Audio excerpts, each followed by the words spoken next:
புரட்சித் தலைவர் எம்ஜிஆர் அவர்கள் தான் முதலமைச்சராக பொறுப்பேற்று நிறைவேற்றிய பல திட்டங்களுள் மகத்தான திட்டமாக போற்றப்படுவது ஏழை குழந்தைகளுக்கான சத்துணவு திட்டம். எம்ஜிஆர் அவர்கள் தன் இளமை காலத்தில் வறுமையின் கொடுமையை அறிந்திருந்தார். எனவே தான் முதலமைச்சரான பின் பள்ளி குழந்தைகளின் ஆரோக்கியத்தை பற்றி எம்ஜிஆர் அவர்கள் பெரிதும் அக்கறை காட்டினார். பள்ளிகளில் படிக்கும் ஏழை குழந்தைகள் பலர் சத்தான உணவு இன்றி மெலிந்தும் நோய்வாய்ப்பட்டும் இருப்பதைக் கண்டு மனம் வருந்தினார் எம்ஜிஆர்.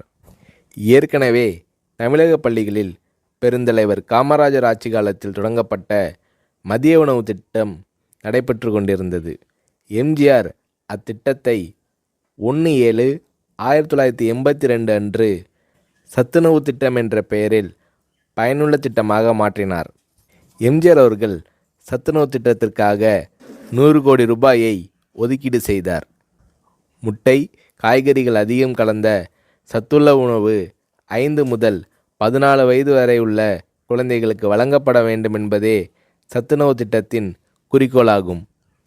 இந்திய பொருளாதார முன்னேற்றம், தொழில் முன்னேற்றம் என்பதை விட இன்றைய குழந்தைகளின் பசியும் ஆரோக்கியமும் அவசியம் என்பதை உணர்ந்தே சத்துணவு திட்டத்தை நான் அறிமுகப்படுத்தினேன் என்று சத்துணவு திட்டம் பற்றி எளிமையாக விளக்கமளித்தார் எம்ஜிஆர்.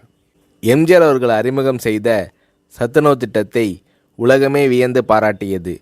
மேலை நாட்டு தலைவர்கள் மற்றும் மக்கள் தொண்டு அமைப்புகளும் இத்திட்டத்தால் ஈர்க்கப்பட்டனர். ஏழை குழந்தைகளின் ஆரோக்கியத்தை பற்றி அக்கறை கொண்ட தலைவர் தமிழக முதல்வர் எம்ஜிஆர் தான் என்று மேலை நாடுகள் எல்லாம் எம்ஜிஆர் அவர்களை போற்றி பாராட்டின. எம்ஜிஆர் அவர்கள் தான் முதலமைச்சராக பதவி வகித்த போது தீட்டிய நல்ல பல திட்டங்களால் எம்ஜிஆர் அவர்களை புரட்சித் தலைவர் என்று மக்கள் பாராட்டத் தொடங்கினர்.